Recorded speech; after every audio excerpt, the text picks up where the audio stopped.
Bismillahirrahmanirrahim. Assalamualaikum warahmatullahi wabarakatuh. Innal hamdalillah nahmaduhu wa nasta'inuhu wa nastaghfiruh wa na'udzu billahi min shururi anfusina wa sayyiati a'malina. May yahdihillahu fala mudilla lahu wa may yudlil fala hadiya lahu. Asyhadu an la ilaha illallah wahdahu la syarika lah wa asyhadu anna Muhammadan abduhu wa rasuluh la nabiyya ba'dah. Qala Allah ta'ala fi kitabil karim, ya ayyuhalladzina amanu ittaqullaha haqqa tuqatih wa la tamutunna illa wa antum muslimun. Wa qala Allah ta'ala, ya ayyuhan nas ittaqu rabbakum alladzi khalaqakum min nafsin wahidah wa khalaqa minha zawjaha wa batha minhuma rijalan katsiran wa nisaa wa taqullaha alladzi tasaluna bihi wal arham innallaha kana 'alaikum raqiba. Wa qala Allah ta'ala, ya ayyuhalladzina amanu ittaqullaha wa qulu qawlan sadida yuslih lakum a'malakum wa yaghfir lakum dhunubakum wa may yuti'illaha wa rasulahu faqad faza fawzan 'azima. Amma ba'd. فإن أصدق الحديث كتاب الله وخير الهدي هدي محمد صلى الله عليه وسلم وشر الأمور محدثاتها وكل محدثة بدعة وكل بدعة ضلالة وكل ضلالة في النار أعاذنا الله وإياكم من النار. Ikhwani fi din wa akhwati fillah yang dirahmati oleh Allah Subhanahu wa taala. Alhamdulillah, segala puji bagi Allah Subhanahu wa taala yang telah memberikan kepada kita nikmat yang begitu banyak, yang mana kita ketahui bahwasannya tidak ada satu nikmat pun yang ada pada diri kita yang kita rasakan sampai pada detik ini, melainkan nikmat tersebut pastilah datangnya dari Allah Subhanahu wa taala. Dan tentunya ini sebagaimana yang dikabarkan di dalam firman Allah Subhanahu wa taala di dalam surat An-Nahl ayat yang ke-53, di mana Allah Subhanahu wa taala mengabarkan kepada kita, wa ma bikum min ni'matin faminallah, dan tidak ada satupun nikmat yang ada pada diri kalian melainkan nikmat tersebut faminallah, datangnya dari Allah Subhanahu wa taala. Maka oleh karena itu sudah sepantasnya bagi kita untuk senantiasa memuji Allah Subhanahu wa taala serta bersyukur kepada Allah Subhanahu wa taala dengan cara kita senantiasa menjaga hak Allah yang wajib bagi kita untuk menjaganya, yaitu adalah kita senantiasa membangun setiap amalan-amalan ibadah kita di atas tauhid, dan juga kita menjaga setiap amalan-amalan kita dari yang namanya kesyirikan, karena inilah yang menjadi hak Allah yang harus kita tunaikan bagi seorang hamba. Dan ini sebagaimana yang dikabarkan oleh Nabi kita Muhammad sallallahu alaihi wasallam di dalam satu hadis dari sahabat Mu'adz bin Jabal radhiyallahu anhu yang diriwayatkan oleh Imam Bukhari dan Muslim, di mana Rasulullah sallallahu alaihi wasallam satu ketika bertanya kepada sahabatnya, "Ya Mu'adz, atadri ma haqqullah 'alal ibad?" Wahai Mu'adz, tahukah kamu apa hak Allah yang harus ditunaikan oleh setiap hambanya? Maka sahabat Mu'adz bin Jabal mengatakan, Allahu wa rasuluhu a'lam, Allah dan Rasulnya yang paling mengetahui. Faqala Nabi sallallahu alaihi wasallam, haqqullah 'alal ibad an ya'buduhu wa la yusyriku bihi syai'a. Hak Allah yang harus ditunaikan oleh setiap hambanya, yaitu mereka harus beribadah kepada Allah semata dan mereka senantiasa menjaga dirinya agar tidak menyekutukan Allah Subhanahu wa taala dengan sesuatu apapun. Maka ini cara kita sebagai seorang hamba bersyukur kepada Rabb kita Allah Subhanahu wa taala yang telah memberikan kepada kita nikmatnya, yang telah memberikan kepada kita penjagaan untuk kita bisa tetap bertahan hidup di dunia, yaitu dengan cara kita senantiasa menjaga tauhid kita kepada Allah Subhanahu wa taala, baik di dalam rububiyahnya terlebih lagi di dalam uluhiyahnya. Dan alhamdulillah pada kesempatan pagi hari yang berbahagia ini, Allah Subhanahu wa taala birahmatihi, dengan rahmatnya dan juga dengan isti'anahnya, memberikan kepada kita kesempatan untuk kita bisa kembali bertemu di dalam majlisul ilm, di mana di dalam majlis ini ya di dalamnya disebutkan qala Allah, begitu juga qala Rasulullah sallallahu alaihi wasallam, di mana tentunya kita ketahui bahwasannya dua perkara ini, dua hal ini merupakan satu-satunya jalan atau satu-satunya hal yang akan menyelamatkan kita dari kesesatan yang tasyir, yang senantiasa menyebar dan senantiasa dilancarkan oleh musuh-musuh Islam, ya minasyayatin, dari syaitan-syaitan, syaitanu minal jin wa syaitanu minal ins, dan syaitan dari manusia, di mana mereka senantiasa ingin memalingkan manusia dari jalan Al-Qur'an wa sunnah, di mana mereka senantiasa ingin memalingkan manusia dari jalan Allah Subhanahu wa taala yang lurus. Maka tentunya ini merupakan suatu nikmat yang sangat besar ketika Allah masih memberikan kepada kita kemudahan untuk kita bisa melangkahkan kaki kita, untuk kita bisa membuat hati kita menjadi nyaman menerima ilmu yang berkaitan dengan bil kitabi wa sunnah. Terlebih lagi yang kita bahas pada kesempatan pagi hari yang berbahagia ini, yaitu suatu kitab yang menerangkan tentang perilaku jahiliyah, atau diberikan judul oleh pengarang kitab Syekh Muhammad bin Abdul Wahhab At-Tamimi dengan kitab Al-Masail Jahiliyah, di mana Rasulullah sallallahu alaihi wasallam diutus ke tengah-tengah umat ini untuk menerangkan kepada mereka tentang perkara-perkara Islamiyah, di mana perkara-perkara Islamiyah tentunya ini akan menyelisihi perkara-perkara jahiliyah.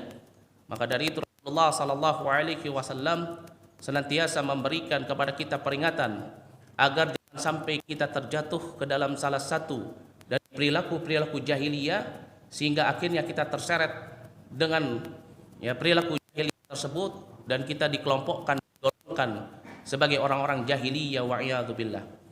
Dan pada pertemuan sebelumnya kita telah mengambil al-mas'alatan, dua perkara, yakni al-hadiyatu asyarah wa thaniyatu asyarah, yakni perkara yang ke-11, begitu juga dengan perkara yang ke-12, ya, di mana Syekh Muhammad bin Abdul Wahhab al-Muallif, pengarang kitab, menyebutkan bahwasannya termasuk dari perilaku jahiliyah yaitu adalah al-istidlalu bil qiyasil fasid, kaqaulihim in antum illa basyarun mithluna.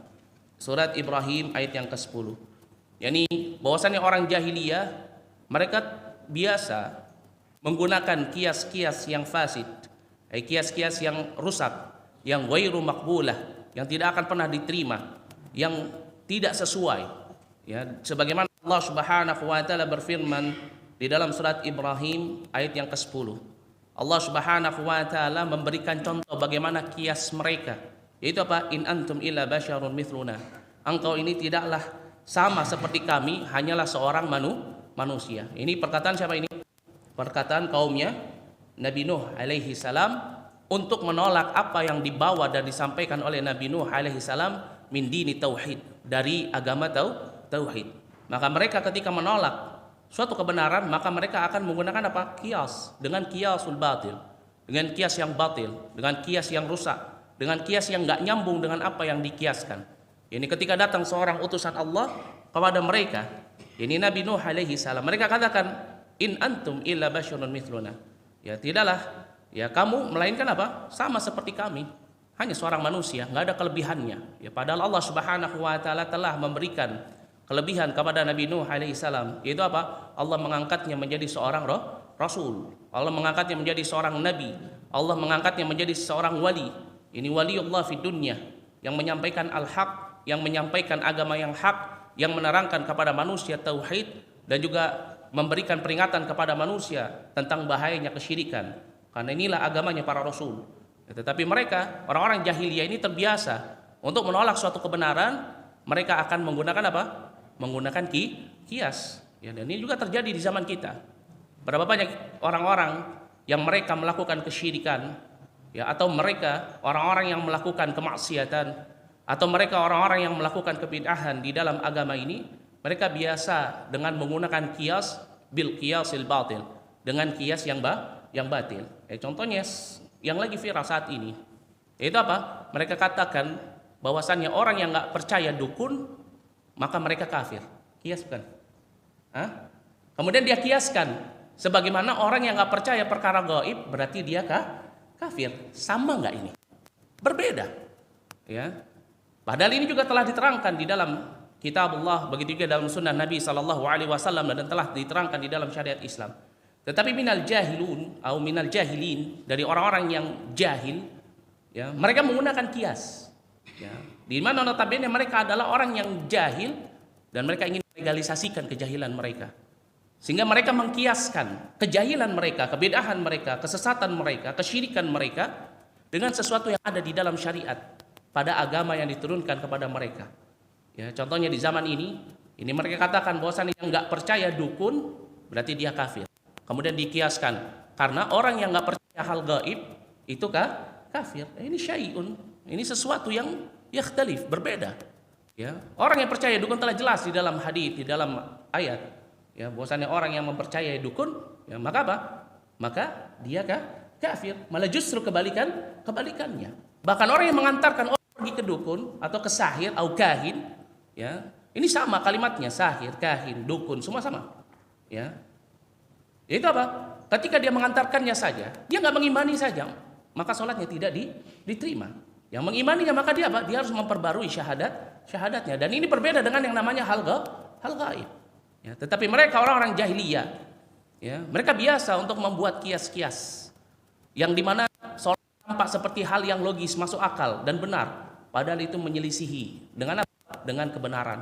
Dan ini kebiasaan mereka, membuat suatu kias yang batil, yang fasid, ya, dan mereka mengkiaskannya dengan sesuatu yang benar, tetapi menurut kejahilan mereka, wa'iyadzubillah. Maka dari itu penting bagi kita, ya, sebagai seorang muslim, untuk senantiasa janganlah kita bermudah-mudahan di dalam berkias, ya, karena banyak orang di zaman ini mereka tidak mengetahui ilmu, mereka hanya mengetahui ilmu sebagian demi sebagian, kemudian dengan kias batil, dengan kias fasid, dengan kias sesuka hatinya, dia kiaskan perkara itu kepada apa? Pada perkara yang lainnya dengan tujuan apa? Ingin mengharamkan apa yang Allah halalkan atau menghalalkan apa yang Allah Subhanahu wa taala haramkan. Ini juga hati. Ya. Begitu juga orang-orang yang gulu di dalam agama. Ya, kebanyakan mereka juga melakukan kias. Ya, mereka mendapati satu ilmu dengan suatu permasalahan hukum, kemudian mereka kiaskan tanpa diikuti pemahaman para ulama. Ya, mereka kiaskan dengan kias batil, melegalkan apa yang mereka inginkan. Bisa itu penghalalan, bisa itu pengharaman. Maka ini perlu bagi kita sebagai thalibul ilm, sebagai penuntut ilmu, untuk senantiasa memperhatikan, berhati-hati di dalam berkias. Jangan sampai seseorang dia membuat satu kias, di mana kias yang dia buat ini adalah kiasul batil atau kiasul fasid. Ya, hendaknya seseorang ketika dia membangun kias, maka dia bangun dengan kias yang benar, yang sesuai dengan apa? Sesuai dengan bil kitabi wa sunnah. Ya, hendaknya seseorang ketika dia berijtihad, maka dia membangun ijtihadnya di atas ilmu, bukan membangun ijtihadnya di atas hawa nafsu. Hendaknya seseorang yang ketika dia ingin memutuskan suatu perkara, jika dia memiliki ilmu, maka ketika dia berfatwa, dia tidak menemukan dalil yang sharih minal kitabi wa sunnah, sehingga dia harus membuat kias, maka hendaknya dia bertakwa dalam menentukan kias tersebut. Yaitu apa? Dia berhati-hati. Dia hendaknya memiliki perasaan apakah kias saya ini benar atau tidak. Dia tanyakan lagi kepada temannya yang ahlul ilm, atau dia tanyakan lagi kepada gurunya. Jika saya memiliki kias seperti ini, apakah perkara ini benar atau tidak? Kenapa? Karena setiap perkataan yang diucapkan oleh seseorang, maka nanti dia akan dimintai pertanggungjawaban di sisi Allah Subhanahu wa taala. Terlebih lagi ilmu yang disampaikan oleh seseorang, ya, kepada saudaranya, maka ilmu itu juga akan dimintai pertanggungjawaban di sisi Allah Subhanahu wa taala. Bahkan bukan hanya dimintai pertanggungjawaban tentang ilmu itu benar atau salah, tetapi ilmu itu diamalkan atau tidak diamalkan, ini juga akan dimintai pertanggungjawaban di sisi Allah Subhanahu wa taala. Maka dari itu Rasulullah sallallahu alaihi wasallam mengatakan, Al-Qur'anu hujjatun laka wa 'alaik.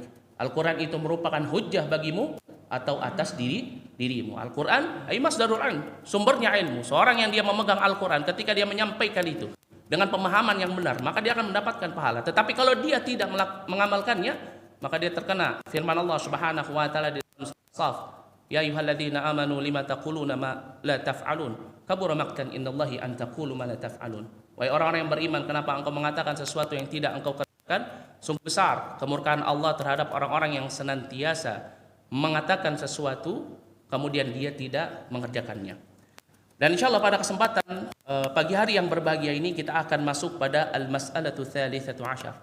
Kita akan masuk pada perkara yang ke-13, Semoga Allah Subhanahu wa taala senantiasa memberikan kepada kita pemahaman yang baik, dan semoga Allah Subhanahu wa taala menyelamatkan kita dari segala perilaku jahiliyah. Qala al-muallif, berkata al-muallif, al-mas'alatu tsalitsatu 'ashar, yakni permasalahan yang ke-13. Al-ghulu fil ulama'i wa salihina, ka qawlihi fi surat Nisa ayat yang ke-171. Ya ahlal kitab la taghlu fi dinikum wa la taqulu 'ala Allahi illa al-haq. Masyaallah. Di dalam perkara yang ke-13, Syekh Muhammad bin Abdul Wahhab beliau menerangkan bahwasannya termasuk dari perilaku jahiliyah, yaitu adalah kebiasaan orang-orang jahiliyah al-ghulu fid din. Mereka itu biasa gulu di dalam agama. Ini apa gulu itu? Gulu itu sifat berlebih-lebihan, ekstrim. Ya, gulu ini bisa bermakna ziyadat, yaitu apa? Dia menambah, baik menambah ibadahnya atau dia menambahkan hukum. Ini namanya apa? Al-gulu. Ini sifat berlebih-lebihan. Ya, dan tidaklah seseorang yang gulu di dalam agama, imma dia menambahkan ibadahnya kepada Allah dengan ibadah-ibadah yang tidak pernah dicontohkan oleh Nabi Sallallahu Alaihi Wasallam, begitu juga tidak pernah dilakukan oleh para sahabatnya, dan juga tidak pernah diterangkan oleh para tabi'in dan tabi'ut tabi'in. Kenapa? Karena cintanya dia kepada Allah Subhanahu wa taala. Ya. Di sini yang perlu kita garis bawahi, kita harus memperhatikan bahwasannya orang ketika dia telah berada di dalam jalan yang lurus, orang ketika dia berada di dalam ketakwaan, orang ketika dia telah menjadi hamba Allah yang saleh, bukan berarti dia terlepas dari yang namanya fitnah. Bahkan orang yang Allah Subhanahu wa taala berikan kepada dia kemudahan untuk menuntut ilmu, Allah berikan kepada dirinya ilmu, bukan berarti kemudian dia terlepas dari yang namanya siksa api neraka. Bukan berarti mereka terlepas dari yang namanya dosa. Bukan berarti mereka terlepas dari yang namanya kesalahan. Sungguh, bahkan orang yang Allah Subhanahu wa taala berikan ilmu, orang yang rajin ibadah, orang yang saleh, orang yang beriman, orang yang bertakwa, mereka adalah orang-orang yang paling besar ujiannya. Paling besar syaitan akan mempengaruhi mereka untuk keluar dari jalan Allah Subhanahu wa taala yang lurus. Ya, sebagaimana Nabi Shallallahu Alaihi Wasallam ketika ditanya oleh para sahabatnya, siapa orang yang paling berat ya, ujiannya, maka apa? Yang seperti para rasul, para nabi. Yaitu siapa? Orang-orang yang berilmu, orang-orang yang beriman, orang-orang yang bertakwa. Nah, di sini perlu kita perhatikan pentingnya seseorang ketika dia telah diberikan nikmat oleh Allah Subhanahu wa taala, kecintaan terhadap ibadah, maka jangan sampai kecintaannya terhadap ibadah itu keluar dari batasannya.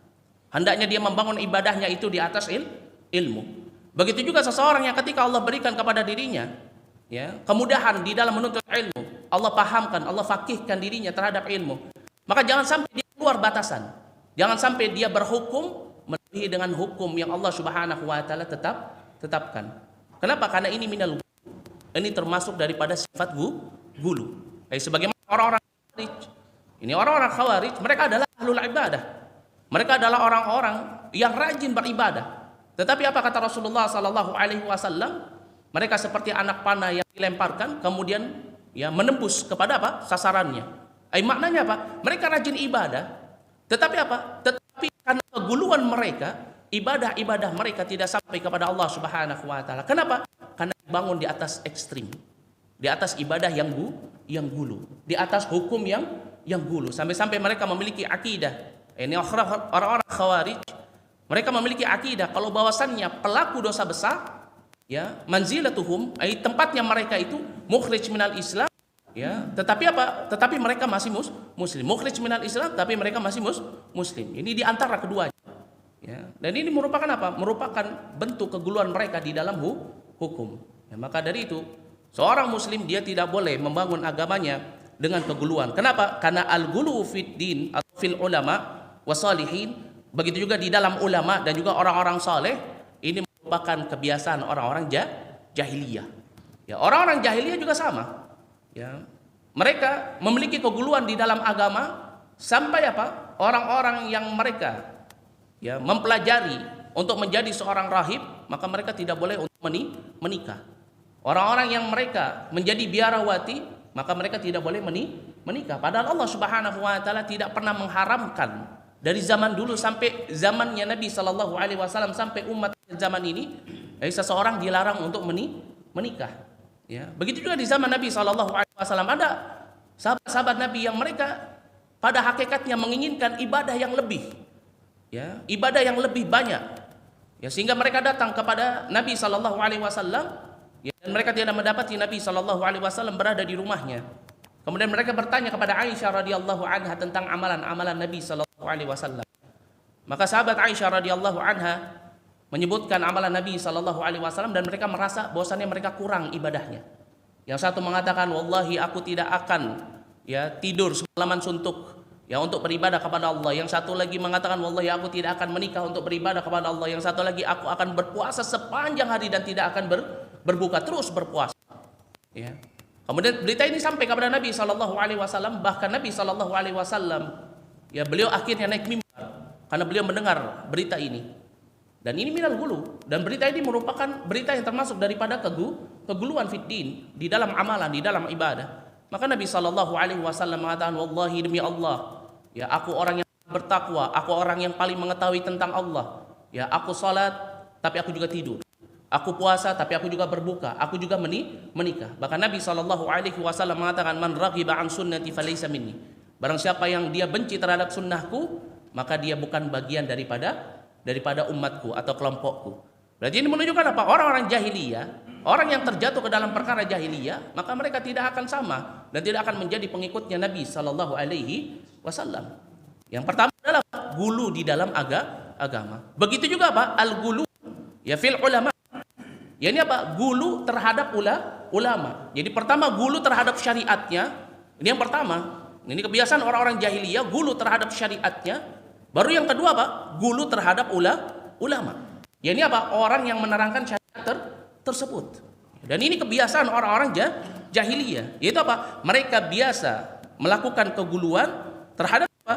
Terhadap ulama-ulama ataupun orang-orang soleh mereka. Ya, bahkan disebutkan di dalam firman Allah Subhanahu wa taala di dalam surat At-Taubah ayat yang ke-31, Allah Subhanahu wa taala berfirman, ittakhadhu ahbarahum wa ruhbanahum arbaban min dunillah. Ai mereka orang-orang, ya, Yahudi wa Nasara, mereka menjadikan, ya, rahib-rahib mereka sebagai arbaban min dunillah, sebagai rab-rab selain Allah, ya. Dan asbabun nuzul, ya, ayat ini surat At-Taubah ayat yang ke-31 ini, yaitu apa? Pada saat itu ada seorang sahabat Nabi Shallallahu Alaihi Wasallam yang masih seorang Nasrani. Masih seorang apa? Seorang Nasrani. Yaitu, ya, yaitu siapa? Asim bin Hatim namanya. Ini Asim bin Hatim. Di mana pada saat itu beliau masuk, ya, ke kemahnya Nabi Shallallahu Alaihi Wasallam menemui Rasulullah Shallallahu Alaihi Wasallam. Ya, bukan Asim, Adi bin Hatim. Ya, Adi bin Hatim. Dia datang kepada Nabi Shallallahu Alaihi Wasallam, Adi bin Hatim, ya, atau Asim bin Hatim. Ana agak syak di sini, agak ragu. Ya, Adi bin Hatim radhiyallahu anhu masuk kepada Nabi Shallallahu Alaihi Wasallam. Pada saat itu dia adalah seorang Nasranian, ya, karena Nasranian. Wa fi unuqihi, ya, ada salib, di lehernya itu terdapat salib, ya, minal hadid, ya, minal fiddah, afan. Dari apa? Dari perak. Ya. Di kalungnya dia memakai salib yang terbuat dari apa? Minal fiddah, terbuat dari perak. Ya. Kemudian turunlah ayat. Ini surat At-Taubah ayat yang ke-31. Ketika Adi bin Hatim masuk, ya, maka apa? Maka Rasulullah Sallallahu Alaihi Wasallam mengatakan, ittakhadhu ahbarahum wa ruhbanahum arbaban min dunillah. Mereka orang-orang Nasara yang dimaksud atau Yahudi, yang mereka senantiasa menjadikan rahib-rahib mereka sebagai rab-rab, tuhan-tuhan yang mereka ibadahi selain Allah. Maka Adi bin Hatim, ya, beliau apa? Beliau menyangkal. Beliau katakan kepada Nabi Shallallahu Alaihi Wasallam, enggak, mereka orang-orang Nasara enggak pernah mengibadahi rahib-rahib mereka. Tetapi apa kata Rasulullah Shallallahu Alaihi Wasallam? Bukankah ketika mereka menghalalkan apa yang Allah haramkan kalian mengikutinya? Bukankah apa yang ketika Allah mengharamkan sesuatu yang mereka menghalalkan apa yang Allah haramkan dan mengharamkan apa yang Allah halalkan kemudian kalian mengikutinya?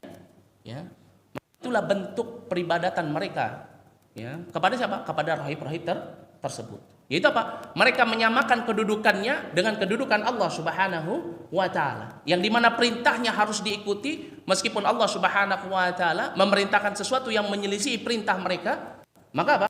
Maka mereka lebih memilih apa yang diucapkan oleh rahib-rahib mereka dan juga apa yang diucapkan oleh ahbaruhum. Ini apa? Ya, ruhbanahum. Ya, dan ini apa? Ini bentuk gulunya mereka, orang-orang Yahudi. Maka dari itu Allah Subhanahu wa taala memerintahkan kepada kita untuk jangan sampai kita berlaku gulu di dalam agama sebagaimana orang-orang apa? Orang-orang jahiliyah dahulu gulu di dalam agama mereka. Dan Syekh Muhammad bin Abdul Wahhab membawakan firman Allah Subhanahu wa taala di dalam surat An-Nisa ayat yang ke-171 dan ini sudah sangat sharih sekali. Ini sangat jelas sekali menerangkan ya bagaimana perilaku jahiliyah dahulu mereka gulu di dalam apa? Di dalam agama yang termasuk di dalamnya terhadap orang-orang saleh ataupun gulunya mereka terhadap para ulama. Disebutkan di dalam firman Allah Subhanahu wa taala, ya ayyuhal kitab wahai ahlul kitab ay yahudi wan nasara la taghlu fi dinikum. Janganlah kalian gulu terhadap agama kalian. Wala taqulu 'ala Allahi illal haq. Janganlah kalian mengatakan ya terhadap Allah illal haq kecuali itu adalah kebenaran. Ya. Merupakan sifatnya jahiliyah. Berkata Syekh Shalih Al-Fauzan, "Wa hadhihi mas'alatun khatirah." Dan ini merupakan permasalahan yang sangat berbahaya. Yaitu apa? Gulu di dalam agama, gulu terhadap ya orang-orang saleh dan gulu juga terhadap apa? Al-ulama. Ya. Dan gulu terhadap orang saleh ini sebagaimana juga ya terjadi di kaumnya Nabi Nuh. Ya. Bahkan awal kali terjadinya kesyirikan yaitu adalah ketika mereka gulu terhadap orang-orang saleh. Ya, di zamannya Nabi Nuh disebutkan oleh sahabat Ibnu Abbas radhiyallahu anhuma, bahwasannya di zamannya Nabi Nuh ini awal kali terjadinya kesyirikan sehingga Allah Subhanahu wa taala mengutus rasulnya. Ya, karena tidaklah seorang rasul itu diutus ke tengah-tengah umat melainkan fungsinya apa? Untuk menerangkan tauhid kepada Allah dan mencegah manusia dari perbuatan kesyirikan. Dan rasul yang pertama itu siapa? Siapa rasul yang pertama? Nuh alaihi salam. Ya. Karena kesyirikan pertama kali terjadi yaitu adalah di zamannya Nabi Nuh alaihi salam. Ya. Apa bentuk kesyirikannya? Bukan mereka menyembah batu atau menyembah matahari. Tetapi bentuk kesyirikannya adalah ketika kaumnya Nuh mereka membangun ya bangunan-bangunan ya di atas tempat ibadahnya orang saleh di kalangan mereka. Begitu juga di atas kuburannya orang-orang saleh di antara mereka atau di tempat-tempat yang biasanya orang-orang saleh itu ada di situ. Sehingga berlalu beberapa zaman ya kemudian syaitan datang ya untuk memberikan syubhatnya, menyeret manusia ke dalam kesyirikan yang mengatakan bahwasanya kalau misalkan engkau beribadah kepada Allah di situ itu lebih afdal tanpa dibangun di atas ilmu. Akhirnya mereka apa? Mereka tidak mengibadahinya. Mereka cuma datang untuk beribadah. Ya. Dan wa'iyadzubillah ini terjadi di zaman kita. Pernah ada seorang syekh datang ya, kepada seorang thalib orang Indonesia yang dia sedang mengaji di pinggir kuburan. Ya, dia ibadah di situ. Ya. Ditanyakan kenapa kamu membaca Al-Quran di sini, ibadah di sini? Apa yang dikatakan? Kalau aku beribadah di sini, ini lebih mendekatkan diriku kepada Allah. Dan ini nyata. Ya, kalau nggak percaya cari aja di YouTube ada itu. Ya. Ini apa? Sampai-sampai dia beribadah di sisi kuburan, baik itu kuburan syekhnya atau ulama yang dianggap sebagai dia ulama atau wali yang dianggap sebagai dia wali, ya. Tujuannya adalah untuk mendekatkan diri kepada Allah. Ya. Dan ini sama dengan yang dilakukan oleh kaumnya Nuh.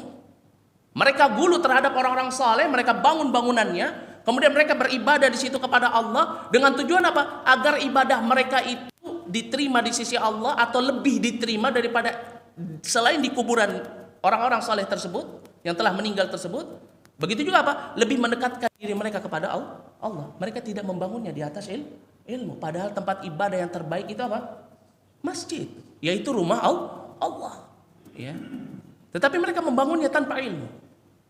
Keguluan mereka kepada orang-orang saleh tersebut sehingga apa? Kalau ada orang mengatakan kamu jangan melakukan itu merupakan suatu kebidahan, itu merupakan suatu kesyirikan. Maka orang yang menentang ini, orang yang menasehati perkara ini, menerangkan tentang bahayanya perkara ini, bahwasanya ini termasuk kesyirikan yang dilakukan oleh kaumnya Nabi Nuh, di awal kali terjadinya kesyirikan, maka orang-orang seperti ini akan dikatakan, oh kamu tidak cinta terhadap ulama, kamu tidak cinta kepada orang-orang saleh.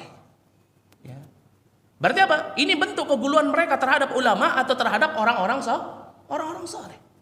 Ya. Sehingga apa? Sehingga mereka bangun di atas kuburannya, mereka muliakan. Ya. Kemudian ketika orang banyak berziarah, kemudian mereka sebutkan keutamaannya, bahkan mereka lebihkan keutamaannya. Mereka tambahkan dengan al-kadhibah, dengan kedustaan, bahwasanya dulu orang soleh ini bisa ya menurunkan hujan, atau orang soleh ini bisa ya memindahkan batu atau apa, bisa pergi ke suatu tempat dalam ya waktu 1 detik, atau bisa berjalan di atas air ataupun yang semisalnya. Ya, bisa merubah dengan tangannya nasi menjadi pasir atau beras menjadi pasir atau yang semisalnya. Ya. Mereka sebutkan keutamaan orang soleh tersebut bil kadhib, dengan kedustaan. Ya. Mereka bicara sesuatu tanpa ilmu. Kemudian mereka katakan kalau ada orang yang datang ke sini maka doanya pasti akan diterima oleh Allah. Orang yang datang ke sini pasti akan mendapatkan keberkahan. Orang yang datang ke kuburan ini kemudian dia ibadah di sini akan mendapatkan keutamaan ini, keutamaan itu, keutamaan ini. Dia berbicara dusta tentang syariat, berarti sama saja dia berbicara dusta terhadap Allah Subhanahu wa taala. Dan ini perkara yang sangat khatirah. Ini perkara yang sangat khatirah. Sangat apa? Sangat berbahaya. Wal gulu ma'naha fil gha az-ziyadatu 'anil had. Disebutkan oleh Syekh Shalih Al-Fauzan bahwasannya al-gulu, yakni kalimat gulu fil gha di dalam bahasa itu maknanya adalah az-ziyadah. Yakni apa? Menambahkan 'anil had, dari sesuatu yang telah dicukupkan. Ya. Misalkan seorang salawat kepada Nabi sallallahu alaihi wasallam dicukupkan lafadznya sallallahu alaihi wasallam. Diberikan lagi salawatnya di dalam salatnya, diberikan batasan ini dibaca ketika tahiyat akhir atau ketika tasyahud awal. Ya, kemudian diperintahkan lagi diberikan batasan kapan dibaca salawat kepada Nabi, ketika disebutkan nama Muhammad sallallahu alaihi wasallam. Ya, tapi mereka ziyadah, mereka tambahkan dengan lafaz-lafaz yang tidak pernah diajarkan oleh Nabi, tidak pernah dilakukan oleh para sahabat, para tabi'in dan tabi'ut tabi'in. Mereka tambahkan lafaz-lafaz tersebut. Wa'iyadzubillah, terkadang lafaz-lafaz itu juga memiliki makna yang gulu, sehingga menyamakan Nabi sallallahu alaihi wasallam dengan Allah Subhanahu wa taala. Wa'iyadzubillah. Memuji Rasulullah sallallahu alaihi wasallam begitu berlebihan karena sifat gulu mereka. Mereka menambah lafaznya. Lafaz salawat kepada Nabi sallallahu alaihi wasallam dengan lafaz-lafaz yang mereka menyangka ini adalah pujian, tetapi berlebihan di dalam memuji. Padahal Nabi sallallahu alaihi wasallam menyebutkan di dalam hadis dari sahabat Anas bin Malik radhiyallahu anhu yang diriwayatkan oleh Imam Ahmad, begitu juga diriwayatkan oleh Imam An-Nasa'i. Kata Rasulullah sallallahu alaihi wasallam, "Ya ayuhan nas, qulu biqaulikum wa la yastahwiyannakum ya asyaitanu. Ana Muhammadun Abdullah wa rasuluhu. Ya ma uhibbu an tarfa'uni fawqa manzilati allati anzalani Allahu azza wa jalla." Masyaallah. Ini Nabi kita Muhammad sallallahu alaihi wasallam. Orang yang tawadhu, orang yang memang diutus ke tengah-tengah umat ini untuk membuat umat ini menjadi orang-orang yang tawadhu, orang-orang yang gak gila dengan pujian. Nabi SAW menerangkan, wahai manusia, kalian hendaknya mengatakan sesuatu dengan perkataan kalian, ya, yang apa? Biqaulikum, sesuatu yang seadanya saja, jangan berlebihan. Ya, wala yastahwiyannakum. Ini jangan kalian terbujuk oleh syaitan. Ya, ana Muhammadun, aku ini hanya Muhammad Abdullah, hamba Allah wa rasuluh, dan aku ini hanya rasulnya. Ya. Bahkan Nabi sallallahu alaihi wasallam mengatakan, ma uhibbu, aku enggak suka, ya, antarfa'uni, kalau kalian itu mengangkat, memujiku, mengagung-agungkanku, ya, fauqa manzilati, di atas apa? Kedudukan. Ya. Allati, yang di mana Allah Subhanahu wa taala anzalani Allahu, telah memberikan kedudukan untukku, yaitu seorang rasul. Ya. Maka memuliakan Nabi sallallahu alaihi wasallam, ya, bukan kita memujinya dengan pujian-pujian yang melebihi terhadap apa yang Allah Subhanahu wa taala tetapkan kepada Nabi sallallahu alaihi wasallam, tetapi bentuk pengagungan kita yaitu adalah dengan mengikuti sunnahnya. Ketika Rasulullah sallallahu alaihi wasallam mengajarkan kepada kita kalau namanya disebut maka kalian bersalawat. Bagaimana salawatnya? Sallallahu alaihi wasallam. Tetapi kebanyakan orang-orang yang bersalawat, yang membuat, ya, tambahan di dalam lafaz salawat, Ya. Kemudian menambahnya lagi dengan syariat. Ya, dan ini benar terjadi. Orang yang biasanya mereka melakukan salawatan, itu biasanya mereka akan menyediakan makanan, dia akan menyediakan kopi, susu, rokok. Ya. Sebelumnya mereka akan memerintahkan membaca surat Yasin bersama-sama. Kemudian ketika waktunya mereka bersalawat dengan salawat-salawat yang mereka buat-buat itu, ya, maka mereka akan mengatakan kepada orang-orang, jangan kalian menutupi pintu, beri jalan sampai ke makanan. Kemudian kalian berdiri dan bersalawat. Ya. Alasannya apa? Kita memuliakan Nabi Muhammad yang saat ini sedang datang memberikan keberkahan kepada makanan ini. Hada minal kadhib. Ini termasuk daripada dusta. Dan wallahi demi Allah, ya, ana qadarullah masyafa'ala, waktu itu pernah ada di posisi itu.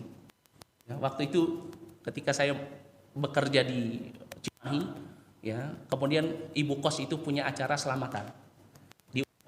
Karena saya menghargai, ya, khawatir menyakiti hatinya, saya datang. Benar, disuruh baca salawat, disuruh baca Yasin. Kemudian ada rokok gudang garam itu di dalam kaleng merah itu biasanya itu. Itu biasa dibagi-bagi itu. Jadi mereka sambil baca Quran, sambil rokok, seperti itu. Ya. Kemudian setelah sudah baca berapa kali Yasin Al-Fatihah, kemudian di situ benar ada makanan, ada kopi, ada susu, ada teh, ada roti. Ya, itu wajib itu. Ya. Kemudian setelah itu, waktu itu qadarullah masyafa'ala, saya duduknya di depan pintu soalnya. Ketika suruh berdiri, saya berdiri di depan pintu. Kemudian dia bilang, jangan di depan pintu, katanya. Oh, ya sudah, saya minggir. Sudah, mereka bersalawat. Setelah itu saya tanya sama gurunya, sama kiainya, kenapa saya nggak boleh berdiri di depan itu? Dia katakan bahwasannya apa? Bahwasannya ketika kita membaca salawat, Nabi datang memberikan keberkahan kepada makanan. Ini akidah apa? Akidah Majusi. Reinkarnasi. Nabi SAW telah meninggal dunia dan mereka memahami Nabi masih berkeliaran di bumi untuk memberikan keberkahan. Dalam keadaan apa? Mereka menyelisih sunnah Nabi SAW. Mereka membenci dakwah tauhid wa iyadzubillah. Wa hadza minal jahl. Dan ini termasuk daripada kebodohan. Dan inilah yang dilakukan oleh orang-orang jahiliyah dahulu. Mereka gulu terhadap din, mereka gulu terhadap ulama, mereka gulu terhadap orang-orang saleh. Maka dari itu Syekh Shalih Al Fauzan mengatakan wal gulu fi syar'. Dan adapun gulu di dalam syariat, hiya ziyadatu fi raf'i syakhsin fawqa manzilatihi ala'iqah bih. Yakni seseorang yang mengangkat derajatnya seseorang di atas derajat yang seharusnya ada, yang ala'iqah bih, yang pantas untuk dirinya. Contohnya seorang ulama. Ya, seorang ulama ini adalah guru, ya. Maka sebaiknya kita sebagai murid beradab kepada guru kita, tetapi sesuai adabnya dengan apa yang diajarkan oleh Nabi Shallallahu Alaihi Wasallam. Ya, bukan adabnya dengan adab-adab yang batilah, adab jahiliyah. Ya, sampai ya seseorang mau dia minum air ludahnya gurunya. Oh, ini ulama ini, soleh. Ya, guru tolong minuman saya diludahi dulu biar dapat keberkahan. Wahyubillah. Dari mana dia tahu itu adalah keberkahan? Ya, maka ini butuh ilmu, karena ini perkara yang gaib. Seseorang menyebutkan min fadilati syai', menyebutkan fadilah dari sesuatu yang itu berkaitan dengan syariat, maka yahtaj ila dalil, butuh terhadap dalil. Kalau dia tidak menyertakan dalilnya, dia tidak menyebutkan dalil yang sah, ya, bukan dalil yang qiyas bi qiyasil batil au fasid, ya, maka dia telah menghalalkan apa yang Allah haramkan, mengharamkan apa yang Allah halalkan. Allah Subhanahu wa taala berfirman di dalam surat An-Nisa ayat yang 116, wala taqulu lima tasifu alsinatukum al-kadhiba hadza halalun wa hadza haramun litaftaru 'ala Allahi al-kadhiba. Janganlah kalian mengatakan sesuatu yang kalian ucapkan dengan lisan kalian secara dusta. Ini halal, ini boleh, ini ada keutamaannya, atau ini haram, ini tidak diperbolehkan. Ya. Litaftaru 'ala Allahi al-kadhiba. Untuk membuat kedustaan atas nama Allah wa iyyabillah. Hada minal ghulu. Dan ini termasuk daripada keguluan. Yaitu apa? Seseorang dia menjadikan, ya, manusia itu memiliki derajat melebihi daripada derajat apa? Derajat manusia yang pantas. Yang terjadi di zaman ini contohnya apa yang lagi viral? Ya, orang mengatakan apa? Oh, saya kebal tembak, kebal bacok. Ya. Ada nggak manusia yang kebal tembak, kebal bacok? Tidak ada. Ya, hakikatnya manusia di dalam derajatnya manusia, ya mereka kalau misalkan kena pisau akan berdarah. Mereka ditembak akan tembus. Kecuali orang-orang yang yang Allah Subhanahu wa taala berikan apa? Berikan kelebihan. Ya, permasalahannya siapa yang Allah Subhanahu wa taala berikan? Yaitu walinya. Siapa itu? Orang-orang yang beriman dan orang-orang yang bertakwa. Bukan orang yang mengaku oh saya kebal tembak. Pas dilakukan pembuktian ternyata ketembak, berdarah juga. Ya. Pas ngelakuin pembuktian ternyata orang yang dibacok itu apa? Keluar darahnya. Ya. Maka seorang muslim harus cerdas. Ya. Jangan sampai mereka membangun agamanya di atas keguluan, jangan sampai mereka gulu terhadap ulama. Tetapi bukan berarti mereka tidak memiliki adab terhadap ulama. Ya. Kita sebagai seorang thalibul ilm kita harus beradab terhadap guru kita. Bagaimana adabnya? Kita tidak mencelanya. Kita tidak belajar untuk menyelisihinya. Ya, kita tidak juga mempermalukannya di hadapan umum. Ya, kita juga tidak merendahkan kehormatannya. Kita tidak membunuhnya, kita tidak memukulnya. Ya, kita juga tidak mencuri hartanya. Ya ini sebagaimana Pak? Sebagaimana yang seharusnya dilakukan oleh seseorang kepada kedua orang tuanya. Ya. Tetapi ini berbeda. Ya. Kebanyakan dari kita ya, terkadang tidak paham adab terhadap ulama, tetapi malah justru bersikap gulu terhadap ulama yang su. Ya. Sehingga ada orang yang berani membela ulamanya padahal ulamanya itu mengajarkan kesyirikan. Ya, wa'iyadzubillah. Ya, ini merupakan keadaan ironis di mana agama Islam ini telah sempurna dan kita telah meyakini bahwasanya Rasulullah sallallahu alaihi wasallam itu adalah utusan Allah, tetapi kita masih gulu terhadap ulama di mana ulama itu mengajarkan kebatilan kepada kita. Ya. Tayyib. Wa rafa'uhum an qadarihim ila rububiyyati awil uluhiyah, dan mengangkat mereka di atas derajatnya mereka sampai kepada ya derajat rububiyah atau derajat uluhiyah. Ya, ada orang percaya manusia bisa berhentiin hujan, bisa mindahin hujan, ya. Dan wa'iyadzubillah, kebanyakan yang percaya ini adalah orang-orang yang apa? Orang-orang yang sekolahnya S1, yang dikatakan dokter, dikatakan insinyur. Ya. Yang seharusnya di mana logika mereka itu bisa untuk mencerna kebenaran dan juga bisa membedakan antara yang hak dengan yang batil. Tetapi ada orang yang mungkin sekolahnya saja SMA tidak tamat, datang mengatakan oh saya bisa memindahkan hujan ke suatu tempat, oh saya bisa memberhentikan hujan, ya saya punya remote-nya, percaya. Wah ya. Maka orang yang percaya berarti dia telah apa? Dia telah mengangkat kedudukan orang tersebut sama dengan rububiyatillah. Di mana Allah Subhanahu wa taala di dalam rububiyahnya, Allah yang mengatur alam semesta ini, Allah yang memindahkan hujan, Allah yang menentukan daerah mana yang diturunkan hujan dan dari mana yang tidak diturunkan hujan. Maka orang yang mempercayai orang-orang seperti ini berarti sama. Dia telah memuliakan seseorang di atas rububiyah kepada Allah Subhanahu wa taala. Dia samakan orang tersebut dengan rububiyatillah. Begitu juga di dalam apa? Uluhiyah. Ya. Begitu juga dalam uluhiyah. Contohnya apa? Seseorang mengatakan kalau kamu berdoa di kuburan ulamaku, pasti doa kamu akan diijabah. Ya.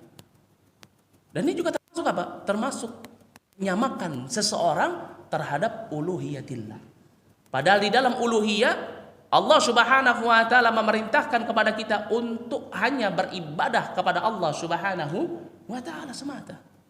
Dan yang membedakan seorang muslim dengan orang-orang kafir min ahlil kitab wal musyrikun, ya, dan dari golongan ahlul kitab, begitu juga orang-orang musyrikunnya, orang-orang yang melakukan kesyirikan, yaitu apa? Yaitu di dalam tauhidul uluhiyah. Kenapa? Karena dahulu di awal kali terjadinya kesyirikan sampai di zamannya Nabi sallallahu alaihi wasallam di umat akhir zaman ini, mereka semua mempercayai tauhidul rububiyah, tetapi mereka menyelisih dalam tauhid uluhiyah, dalam tauhid ibadah. Mereka mengakui Allah itu adalah Al-Khaliq, Al-Malik, Al-Mudabbir. Tetapi apa? Tetapi mereka tidak mau menjadikan Allah Subhanahu wa taala satu-satunya ilah yang diibadahi. Dan ini sebagaimana yang Allah Subhanahu wa taala terangkan di dalam surat As-Saffat yang ke-35 sampai dengan ayat yang ke-36. Ketika Nabi sallallahu alaihi wasallam datang kepada kaumnya, Allah Subhanahu wa taala berfirman, "Ya innahum kanu idza qila lahum la ilaha illallah." Mereka orang-orang Quraisy, jahilun, al-arabiyun, ya, ketika mereka dikatakan kepada mereka, katakanlah la ilaha illallah, maknanya beribadahlah hanya kepada Allah. Hadza huwal uluhiyah. Ini termasuk daripada uluhiyah. Ya. Apa yang mereka katakan? A inna latariku alihatina li sya'irin majnun? Apa kami akan meninggalkan ilah-ilah kami yang lain ini Ya, untuk seorang penyair yang gila yang mereka maksudkan adalah Muhammad sallallahu alaihi wasallam. Yang dimana pada hakikatnya mereka nggak beribadah kepada Lata dan Uzza.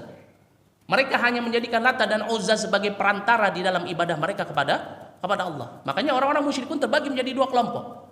Kelompok yang pertama mereka yang memang benar-benar beribadah kepada Lata dan Uzza. Kelompok yang kedua adalah mereka jadikan Lata dan Uzza ini sebagai apa? Wasilah di dalam ibadah mereka, doa mereka kepada Allah. Dan Lata dan Uzza ini adalah manusia yang dibuat patungnya, orang yang saleh, orang yang senantiasa bersedekah bagi orang-orang yang haji. Ya, dia bukan syaitan, bukan jin, bukan patung, bukan batu, bukan juga ya matahari, tetapi dia dahulunya adalah orang saleh yang dibangun patungnya. Ya.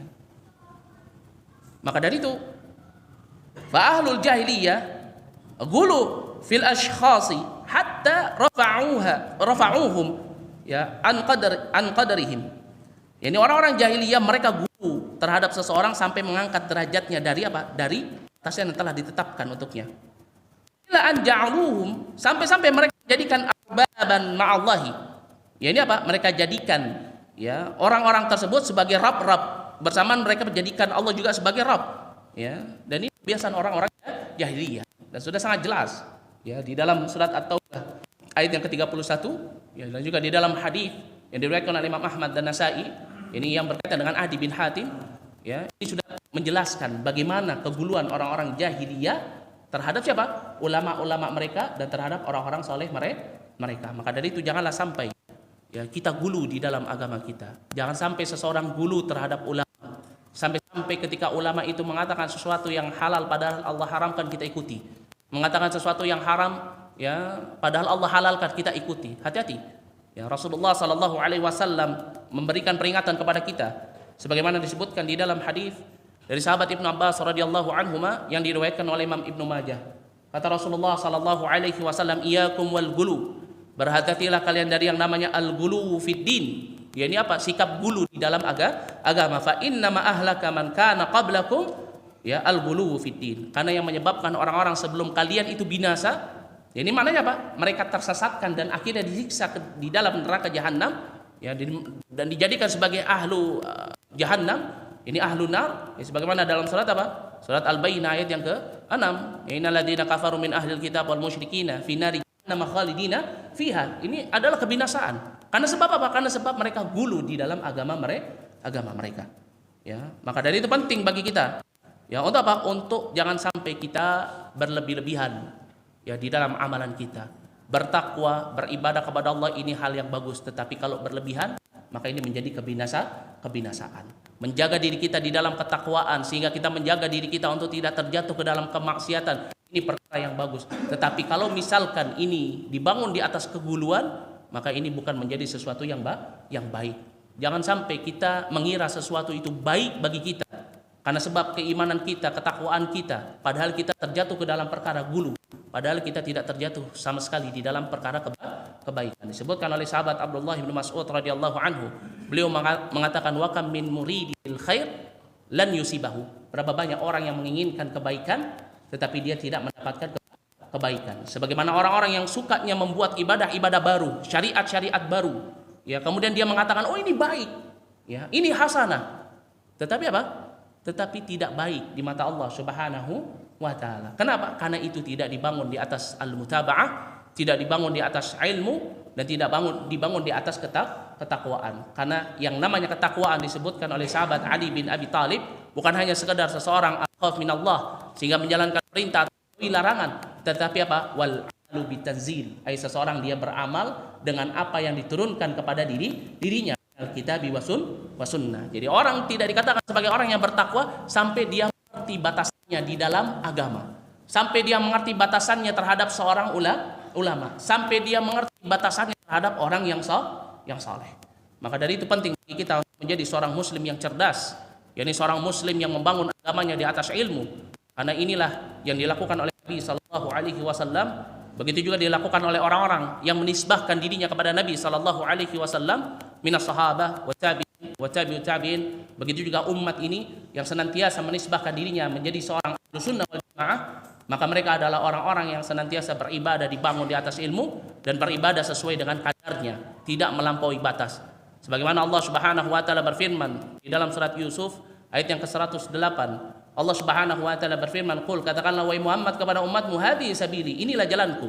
Ya ad'u ila Allahi ala basiratin ana wa man ittaba'ani. Aku dan orang-orang yang senantiasa mengikutiku beribadah kepada Allah di atas basirah. Dibangun di atas apa? Di atas ilmu. Maka dari itu penting bagi kita ketika kita menginginkan sesuatu, ingin menambah ibadah kita, maka lihat ada nggak dalilnya, ada nggak ilmunya. Ya, ketika ada orang mengatakan sesuatu, oh ini ada keutamaannya ini, ada keutamaannya itu, ada keutamaannya ini, maka kita harus lihat ada dalilnya atau tidak. Kalau tidak ada dalilnya, jangan diikuti.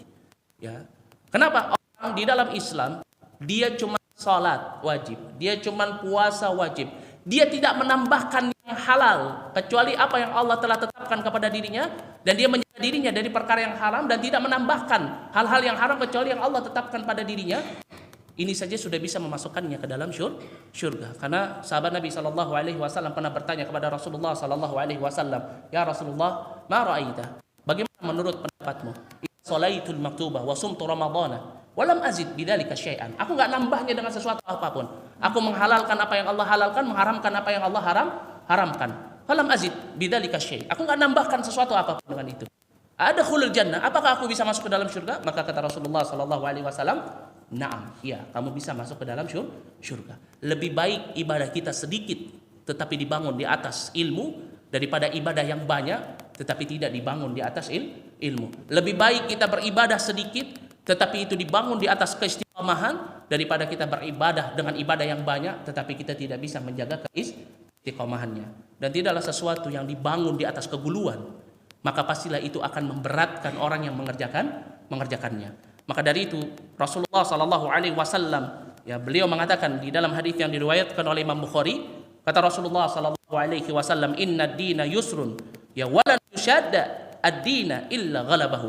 Sesungguhnya agama itu mudah dan barang siapa dan tidaklah seseorang yang dia memberatkan dirinya di dalam amalan di dalam agama illa ghalabahu, melainkan dia pasti akan kalah, dia akan sulit dalam melakukannya. Contohnya apa? Contohnya orang yang merayakan 40 hari kematian sampai wa'iyadzubillah ada orang yang dia di jalan minta bantuan untuk apa? Merayakan 40 hari kematian orang tuanya. Kenapa? Dia panggil syekhnya, bayarannya 3 juta, belum lagi muridnya yang salawatan bayarnya 3 juta, belum lagi makanannya bayarnya 3 juta, dan dia harus melakukan ini selama apa?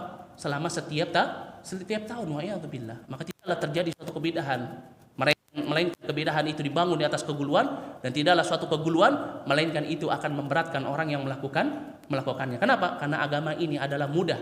Agama ini Allah Subhanahu wa taala sempurnakan bagi kita dengan berbagai macam rahmatnya di dalam bentuk kemudahan-kemudahan. Ya, di mana syariat salat yang harusnya 50 rakaat dirubah menjadi 5 kali ya dalam sehari. Ya, ada yang rakaatnya 2, ada yang rakaatnya 4, ada yang rakaatnya 3, dipermudah. Ya. Maka dari itu hendaknya kita fokus terhadap apa yang disyariatkan kepada kita yang ada di dalam Alkitab wa Sunnah. Ya, janganlah kita merasa ingin melakukan sesuatu yang lebih tetapi tidak dibangun di atas ilmu, sehingga ini dibangun di atas hawa nafsu dan keguluhan, dan ini akan membinasakan. Wa'iyadzubillah. Kurang lebihnya saya mohon maaf jika ada kesalahan kata itu datangnya dari saya, dan jika benar itu datangnya dari Allah Subhanahu wa taala. Wa ana astaghfirullah wa atubu ilaihi wal 'afu minkum. An naktafi lahuna subhanakallah bihamdik asyhadu an la ilaha illa anta wa astaghfiruka wa atubu ilaik. Assalamualaikum warahmatullahi wabarakatuh. Ada pertanyaan? Baik, tafadhol, silakan. Waalaikumsalam warahmatullahi wabarakatuh.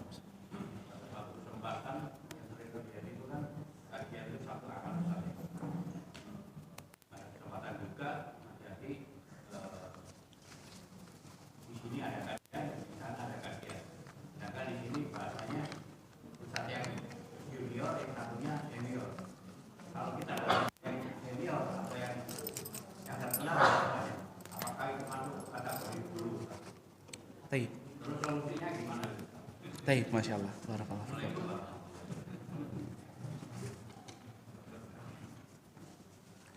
Baik, bismillahirrahmanirrahim. Pertanyaan yang bagus. Yang ini menjadi fenomena yang terjadi di tengah-tengah ahlu sunnah wal jamaah atau di tengah-tengah talibul ilm ya di zaman ini. Yaitu apa? Kalau misalkan ustadznya ustadz kibar, yang mereka sebut sebagai ustadz kibar, Ana minum dulu ya. Yang mereka sebut sebagai ustadz kibar, ya, atau ustadz yang memiliki titelnya itu di belakang banyak, ya. Sedangkan yang nggak punya titel, yang menurut mereka ilmunya sedikit atau yang semisalnya, ya. Sehingga akhirnya mereka apa? Mereka padahal, ya, ustadz tersebut, guru-guru tersebut, ya, dekat dengan rumah mereka. Ya, tapi mereka malah, ya, ngambil yang jauh karena mereka mau dengan yang memang punya nama, ya. Sehingga akhirnya mereka kejar yang jauh. Ya, ketika sampai di majelis kecapean, akhirnya cuma bisa duduk aja tanpa mengambil ilmu yang benar. Dalam artian benar di sini bisa memahaminya dengan baik atau setidaknya pulang dia bisa menerangkannya kepada anak istrinya. Kemudian setelah dia keluar dari majelis ilmu, ya, sampai di rumahnya dia katakan kepada teman-temannya, oh saya baru belajar dengan ulama fulan, dengan syekh fulan itu yang terkenal itu. Boleh nggak yang seperti ini? Hadza minal kibar. Ini termasuk dari kesombongan. Orang jahil yang bodoh, yaitu dia tidak mau mengambil ilmu kecuali dengan orang yang memiliki apa?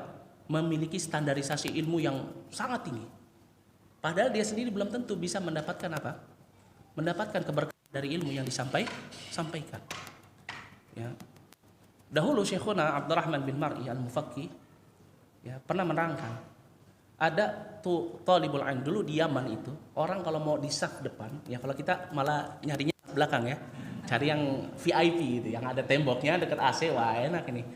Nah, dahulu kami para talibul ilm, ya, fil Adan, fil Yaman, fil Fius, ya, itu berebut untuk mendapatkan apa? Mendapatkan tempat duduk yang paling depan. Ya, sampai-sampai ada yang datangnya lebih dulu, dia sudah taruh dulu kitabnya. Dia dulu kita kalau belajar itu bawa kitabnya segini. Ya, segini bawa kitab. Jadi itu isinya kitab. Taruh, plek. Oh ini punya isi fulan, udah kenal. Oh ini punya fulan. Nggak mau dulu. Dia menghajiz. Ya di masjid. Oh ini saya duduk sini. Ini syekh datang saya paling pertama. Ya. Tapi ada juga orang-orang yang duduknya di belakang. Ya, yang memang nggak mau terkenal, nggak mau dikenal sama syekh. Ya, syekhnya cukup tahu aja, dia nggak mau terkenal, nggak mau di depan sehingga dikenal oleh gurunya. Apa yang dikatakan oleh Syekh Abdurrahman bin Mar'i? Orang-orang yang duduk di belakang bisa jadi lebih mulia daripada orang yang duduk di depan. Ya. Karena kita nggak tahu orang yang duduk bermajelis ilmu itu memiliki niat seperti apa. Bisa jadi orang yang di belakang itu ketika dia pulang dia mendapatkan keberkahan, ya terhadap ilmunya dia bisa mengajarkan manusia. Belum tentu orang yang ada duduk di depan ini mendapatkan keberkahan. Nah, ini skalanya kecil. Cuman di tempat duduk majelis. Ya bukan berarti kemudian wah Ustaz, besok saya nggak mau duduk depan. Enggak, salah juga itu. Ya. Tapi yang terpenting itu apa? Niat. Ya, niatnya, keikhlasannya. Ya, jangan sampai niat ini dikotori dengan yang namanya ria, sum'ah, kesombongan. Ya, itu apa? Batul hak. Dia nggak mau menerima kebenaran. Kalau misalnya ditanya, kamu jangan seperti itu. Enggak, Ustadz saya mengatakan ini, Ustadz saya ini Ustadz terkenal. Ustadz saya ini Ustadz ini itu. Padahal belum tentu apa yang disampaikan oleh temannya itu salah. Bisa jadi dia lebih benar. Bisa jadi Allah berikan kepada dirinya kefakihan di dalam satu permasalahan. Ya, cuman terkadang kita enggak, saya enggak mau mengikuti kamu. Padahal sama-sama ahlus sunnah, sama-sama ahlul ilm. Cuman karena permasalahan yang satunya terkenal, yang satunya tidak. Ya. Padahal apa yang disampaikannya juga benar. Ya. Hadza minal kibr. Ini termasuk dari kesombongan. Dan ini bermula dari apa? Bermula dari enggak mau mengikuti kajian ulama yang ada di sekitarnya, ya, dan mengikuti ulama yang jauh. Ya, kenapa? Karena sebab orang tersebut lebih terkenal atau memiliki apa? Memiliki pengakuan, ijazah. Ya dahulu kami ahlul Yaman pergi ke Yaman belajar dengan para ulama. Satu tujuan kami nggak mau dapat ijazah. Ya, kenapa? Karena khawatir kami belajar bukan dengan apa? Keikhlasan. Ya. Maka dari itu kami duduk di hadapan para ulama, bermulazamah kepada mereka. Ya. Dengan apa? Dengan meninggalkan kita nggak peduli besok mau dikatakan orang apa. Ya. Yang terpenting kita belajar saat ini. Ya, yang terpenting adalah ilmu. Dia ulama. Ya, muridnya Syekh Mukbil. Ya, Syekh Mukbil kita tahu seorang ahlul hadis. Ya, beliau temannya Syekh Albani, satu letting dengan Syekh Albani. Kita duduk dengan mereka. Apa peduli? Ya, mau kita dapat ijazah LC ataupun apa yang semisalnya. Ya, yang penting yang kita inginkan cuma ilmu yang kita dapatkan. Nah, ini yang dilakukan oleh teman-teman ahlul Yaman. Ya, mereka pergi ke markisnya Syekh Mukbil rahimahullah fi Damaj. Yang untuk apa? Untuk belajar. Ya, belajar ilmu. Kalau misalkan niatnya adalah enggak, saya ingin mendapatkan sanad. maka tidak mengapa.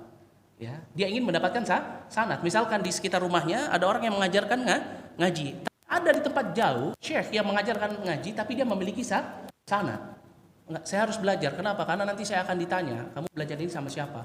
Ya, maka tidak mengapa dia pergi jauh. Dalam rangka untuk apa? Dalam rangka untuk keilmuan sebagaimana para ashabul hadis. Tetapi kalau niatnya adalah enggak, yang sana lebih terkenal, yang ini enggak. Nah, ini ada minal kibar.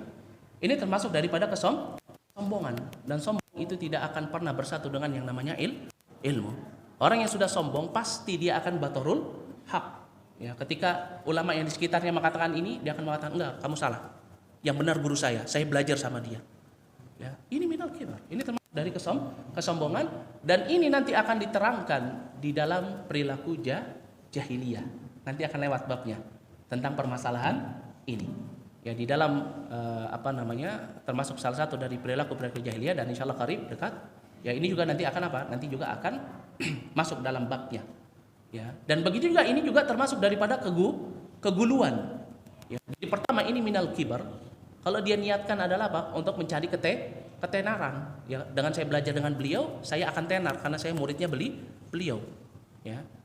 Ini minal kibar. Ya. Maka dari itu saya ini kalau misalnya ditanya, dulu kamu belajar sama siapa? Itu paling males jawabnya. Ya. Ditanya abi saya, kalau waktu saya nikah dulu, saya waktu nador, ya. Kalau orang-orang biasanya nador senang dibilang pekerjaan ustadz. Kenapa? Bisa dapat akhwat yang cantik gitu. Rebutan. Nah, itu ma'ruf indana gitu. Ya. Tapi saya dulu bilang sama wasilah saya, jangan bilang saya lulusan Yaman, jangan bilang saya ustadz. Bilang saya penjual pizza SD. Karena memang waktu itu jualan pizza ya. Nah, saya bilang seperti itu. Ya, kenapa? Ya. Karena ketika seorang menyombongkan sesuatu yang ada pada dirinya, ini minal kibar, ini dari kesombongan, dan ini akan merusak amalan, wa'iyadzubillah. Ya, begitu juga orang yang menuntut ilmu ketika dia menganggap, oh ini syekh saya lebih hebat. Perhatikan Imam Syafi'i rahimahullah. Suatu ketika pernah ditanya oleh muridnya Imam Hanafi. Imam Syafi'i gurunya siapa? Ayo, ada yang tahu nggak? Hah? Siapa? Imam Malik rahimahullah. Jadi Imam Syafi'i, Imam Ahmad bin Hanbal itu gurunya sama Imam Malik. Ya, tetapi Imam Ahmad bin Hanbal juga berguru kepada Imam Syafi'i. Nah, Imam Hanafi, murid-muridnya itu pernah bertanya kepada Imam Syafi'i. Ya, dikatakan dia Syafi'i, wahai Syafi'i, siapa yang paling baik keilmuannya? Guru kamu Imam Malik atau guruku Imam Hanafi? Apa yang dikatakan Imam Syafi'i? Gurumu lebih baik daripada guruku. Padahal apa? Padahal ini muridnya. Dia katakan gurumu lebih baik daripada guruku. Kenapa? Ini min tawadhu'. Yaitu apa? Kata Al Hasan Al Basri, anta khruja yamin manzilika wala musliman illa huwa fadlan minka. Kecuali dia menganggapnya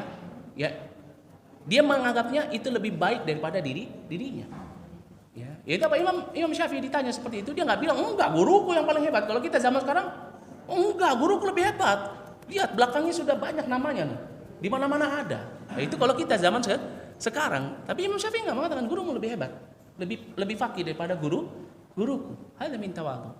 Ya, maka hendaknya seseorang ketika dia menuntut ilmu, di sekitar rumahnya ada ulama yang juga dikenal dengan keilmuannya, dia bisa mengambil istifadah yang lebih banyak. Ya, kenapa? Karena dahulu kita kalau misalkan bermajelis ilmu yang datang sedikit, kita malah senang.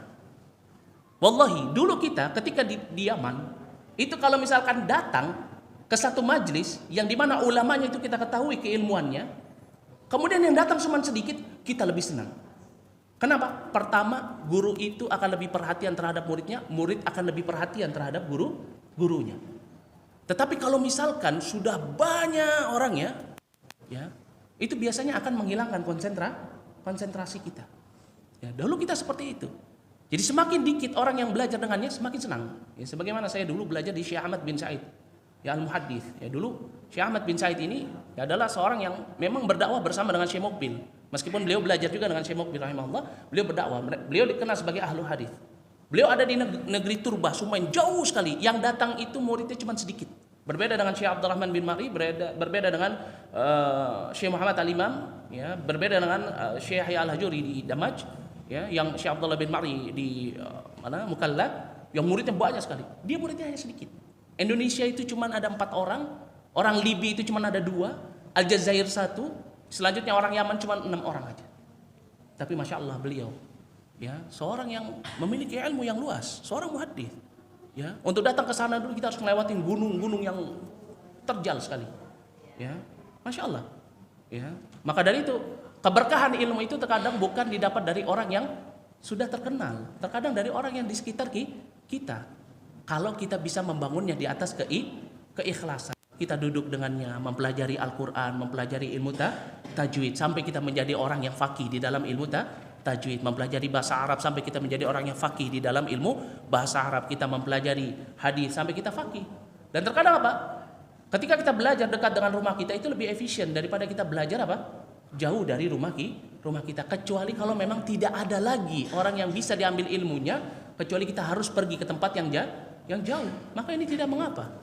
Ya, tetapi seseorang dia lebih mendahulukan tempat yang jauh daripada tempat yang dekat, padahal di situ ada ulama, ya, maka dia harus senantiasa menjaga keikhlasan di dalam dirinya. Karena tidaklah para ulama dahulu sebelum mereka melakukan rihlah talibul ilm, mereka senantiasa menyelesaikan pelajarannya dengan ulama-ulama yang ada di kampung halaman mereka. Imam Nawawi, Imam Bukhari, siapa lagi?